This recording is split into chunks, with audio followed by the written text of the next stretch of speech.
Candace Owens is putting on a masterclass as to exactly what a clown looks like on the internet today. So Debate Bro Destiny and Debate Sis Candace Owens sat down on Destiny's live stream and had a battle of the minds where they really discussed the meat and potatoes of all the topics, the ones that are gonna get us going during this election season. Y'all, I'm at the VP house. They playing Sexy Red.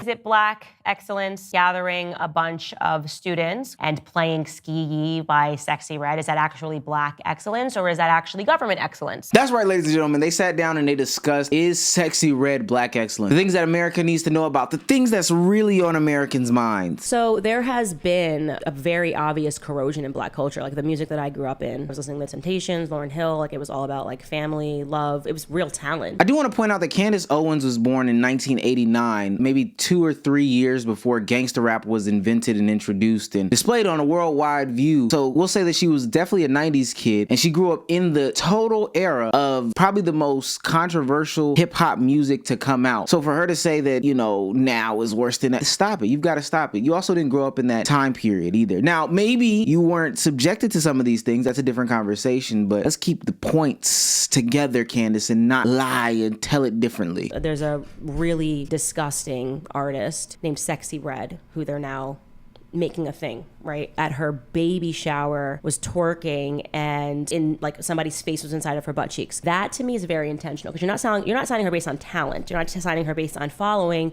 You're signing her because it's filth. We all know that I like Sexy Red's music. Not necessarily the person. I'm not going to sit here and specifically praise Degeneracy over other things like that. But we like a good party music, and she gets the party started. And I'm an adult man. I can consume what I want. My brain is fully developed, as they say. But the thing that's so funny and, again, contradictory of Candace Owens is that she grew up in a time in which there was less music for Black people to hear or listen to. And yet there was a lot of divisive and even negative music back then. I'm thinking of a lot of the West Coast artists with Snoop Dogg and the Dog Pound. I'm thinking of NWAs of the world. I'm thinking of, you know, the Notorious B.I.G.'s even. And these people were definitely pretty mainstream, and they were promoting degeneracy. So sure, maybe you weren't listening to, you know, those types of musics when you were younger. Your parents probably stepped in and didn't have those things being displayed to you. But for Candace Owens to sit here and act as if back in her day there was only kumbaya music being promoted by Black people, it's just a total fallacy. It's just something that I've noticed, something that I talk about often. We're intentionally being sold crack, it feels like. Hate when they do that hyper comparison shit. When I look at music, or if I look at music that people create, oftentimes the music is a reflection of their circumstances. And then those people turning to crime, that you also see the music and the art kind of reflect those conditions. We had two really big contributions to the world of music from America. One was jazz. The second was like rap and hip hop. These forms of music become popular. People see that it's popular. They want to get involved. Obviously, the money men, the people on top, they want to kind of continue to push this because it's popular, and everybody around the world consumes it. So when we ask like, why is it a woman twerking with somebody's face in her butt cheeks? Because, well, for whatever reason, that's like what the worldwide culture seems to want to see right now. And then on the other side, it feels like there's this idea that there's this much more intentional or like malevolent force working behind the scenes. Yes, there is. WAP does not reflect the circumstances that Black people are living in. You know, singing about your vagina and how hard it's getting pounded is not the circumstance of living in the hood. The reason why Candace Owens to me is being just a little bit too extreme, and this is a theme of hers, is painting these narratives and messages to an audience that has no clue who or what she's talking about, specifically when it comes to Black people. Paints them in a very, very harsh light. I'm not necessarily for that. Yes, you do come from a time frame in which they did have vulgar people on the main stages. Oh Dirty Bastard was on the Grammys for the Wu-Tang winning an award. Nelly has been on main stages, the Grammys and all these things for winning awards. It's not a new phenomenon that they have people that do rap in some sort of degenerate format on these main stages. That's just not true. Two, it is a form of expressionism. Why we don't think that Cardi B does come from a culture where her wet ass pussy is the thing that makes her money, I don't know. She's a stripper. I don't know why WAP is supposed to be some sort of brainwashing message when she's a stripper, Candace Owens. Sex is her lived experience. She is just a part of a degenerate or maybe a night lifestyle that you don't agree with, which is totally fine, but let's not make it into something that's super big and conflating to where this WAP song is on the mainstream media and they're trying to get kids to listen to it, and this is the government trying to control us. Now, I do understand things like social programming, but I don't think that these are the things that you should point to as a means of what social programming is, because quite frankly, there are other things in which you could attack that might hold truer than this WAP example, this Sexy Red example. I want to make Black Americans aware of the fact that we have been targeted and brainwashed against our better interests. How dare I expose to Black Americans the fraudulence surrounding the George Floyd case? How dare I expose to Black America that Black Lives Matter not only stole, that used George Floyd's unfortunate death to steal millions, money launder them to organizations that have nothing to do with Black America, but they also convinced Black Americans to riot and to loot their own communities. One of my biggest problems with someone like a Candace Owens is that the way she talks to her audience is as if we believe that she believes that her audience is somebody else. To me, it's quite clear. You don't have a majority Black audience, Candace Owens. You're the token Black person. And there's nothing wrong with that. That's how you get your money and get it off. But just like you're exposing these lies and things that Black Americans have been told by the government or whoever the case may be, whatever boogeyman you're trying to sell, you're not exposing to even this small percentage of Black people that listen to you anything. You are peddling your crock of shit that you want to get off your chest in order to appeal to white people who enjoy your content. It makes them feel like it gives a little more validity to the conversation. Speaking of validity in a conversation, the way that Candace Owens talks about different topics as if it is the end all be all without room for any growth or any conversation is nasty. Even when her and Destiny were talking about going to college, the way she talked was so matter-of-factly that it left no room for real conversation. It's interesting to me because it feels like the most, like we would say the most mind-controlled people in America are actually like young white college kids. And those guys have lots of literacy and lots of education. So I don't know why we wouldn't send Black people into like the colleges and turn them woke instead of... Actually, no. But that's actually interesting. I'm glad you brought up college because if you look factually speaking, Americans are getting dumber and dumber and dumber and dumber, and yet we have never handed out more degrees. But I mean, like, I don't know if the same people getting illiterate are the same people that are going to college and getting degrees. Yeah, we're handing out degrees, and yet people think they're educated when actually they're just brainwashed bots and they're quite stupid. Hitting points that people want to hear and speaking in this matter-of-factly way does not make you right, Candace Owens. I don't know what she's using to interpret this metric that she's talking about where people are getting stupider and stupider. And Destiny tries to pin her in that corner, but she quickly pivots out of it. Provide a source when you say something as drastic as that. How are you interpreting whatever data you're reading? We'll never know because there's never any sources provided, and when asked to present the research, it's never there. But matter-of-factly, she knows for 100% certain that America is getting dumber. And that's the magic of a college degree, is that it makes people think that they're smart.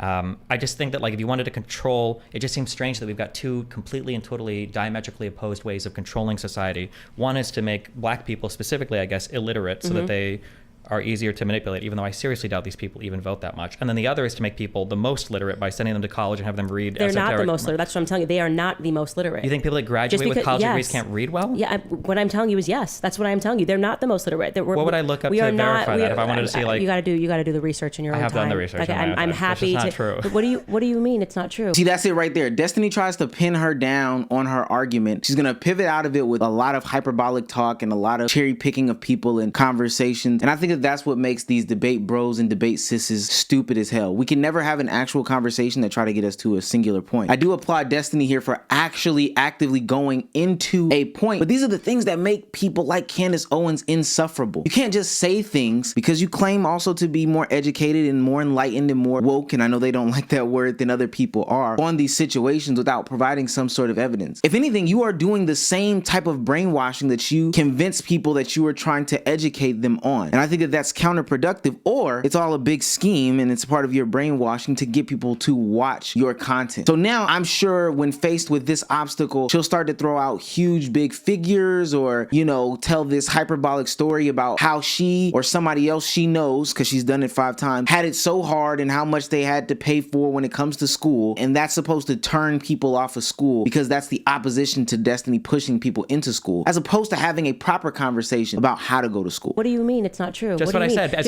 an owner of a college degree, median wage comparing to that person is like... Just because you own you can go to college for 4 years and spend $100,000 getting a degree in gender studies. Please do not tell me that you believe that that person is educated or highly literate. More than half a degrees awarded are awarded for STEM-related things. You have to listen to the words that she says carefully. She said highly educated. No one said that. She threw the $100,000 number out there. I don't know where she's getting this from because on average, most people don't have $100,000 in college debt. Then she also throws throws out this gender studies thing, which I believe Destiny goes in to say that most people don't go to get degrees for things like gender studies. It's this hyperbolic talk that gets you less credible in a lot of people's eyes, and you wonder why some people attack you. Is because when we're having a normal conversation, you can't articulate yourself with something that is not hyperbolic, and instead you jump out the window in order to make your point. If you are going to school, you're probably spending in America about $30,000 a year, minimally if you're out of state. From educationdata.org, the average out-of-state tuition for a person going to college is $27,000, which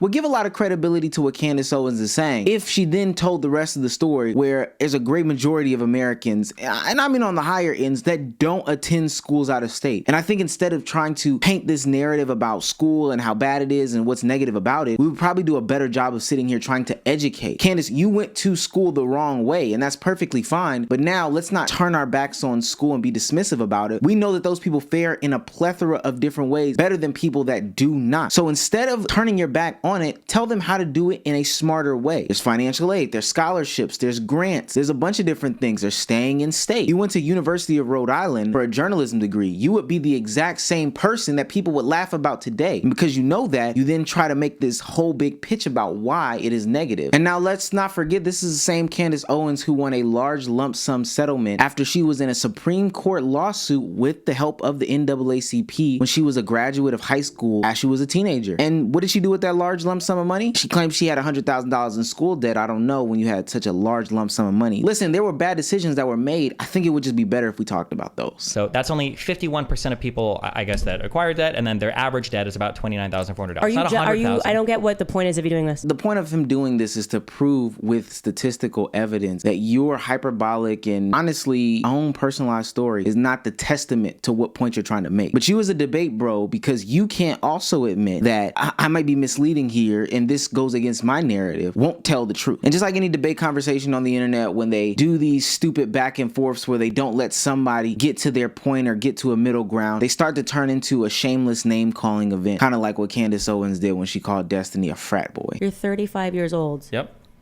Okay, so what is that? What do you... I mean, but I'm saying, like, what are you doing when you're trying to sell to people that, you know, being a hoe is cool, smoking pot, saying... I don't necessarily think that being a hoe is cool. Are you going to age out of that? Because you're a 35-year-old man, right? Your behavior, and I will appreciate that people that are younger won't understand what I'm saying until you hit 35, which is, I'm going to be 35 this year. Okay. Damn. You're acting like you're a college dorm kid. Yeah, and your catty insults towards people online make you seem like a high school mean girl. Okay. I mean, like, what do you mean? Like, we all have our... So instead of trying to really debate the actual factuals, we get to this point of where we're name calling and saying what they're like as a way to win an argument. It's debate season, it's election season, and this is only going to get nastier. I think people like Candace Owens are clowns. I also think Destiny is a clown, because instead of having an actual conversation, they're doing the same things, or at least Candace Owens, she claims the big media companies are doing. It's spinning the narrative in a certain type of way that makes you believe you're oppressed and you go this way and you fight this way, and that'll lead you to some sort of salvation. And it gets you to continue to watch her programs and continue to be under her programming in order to fulfill your deepest desires or find some sort of upliftment. It's all bad content, to be quite honest with you, because there's never any real conversations had, just fast talking snake oil salesmen. But let me know what you guys think in the comment section below, especially if you like a Candace Owens type of person. I think her talking points are just stupid.